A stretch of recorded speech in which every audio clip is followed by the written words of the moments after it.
தமிழக அரசோட திட்டங்களை எடுத்து சொல்ல அரசு சார்பா 2 பிரச்சார வாகனங்கள் ஊருக்கு படம் போட்டு விளக்கம் கொடுக்க அமைச்சர் படையும் களத்துல இருக்காங்களாம்.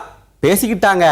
நோட்டீஸ் அச்சு கொடுக்கிறது, சைக்கிள் பேரணி நடத்துறது, பொதுக்கூட்டம், கலை நிகழ்ச்சி, பிரியாணி விருந்துன்னு சொல்லி ஆளுங்கட்சி சார்பில் மக்களை கவர் பண்ற நிகழ்ச்சிகள் நடந்துனேதான் சொல்லிங்கனாங்கப்பா.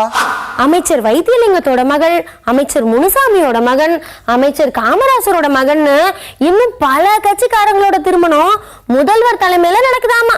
அதுக்கான ஏற்பாடும் சூடு பறக்குதாமா. பேசிக்கிட்டாங்க.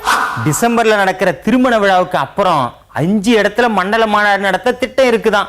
ஆனா 3 இடத்துல போதும் அப்படின்னு மேல் இடத்துல இருந்து சொல்லிட்டாங்களாம்.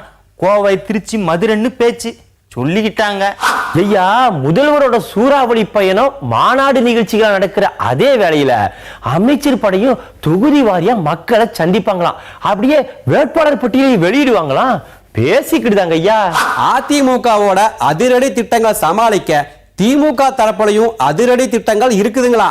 நமக்கு நாமே பயணத்தோட வீடியோவெல்லாம் எடுத்து ஊருக்கு ஒளிபரப்பு செய்ய திட்டங்களாமா.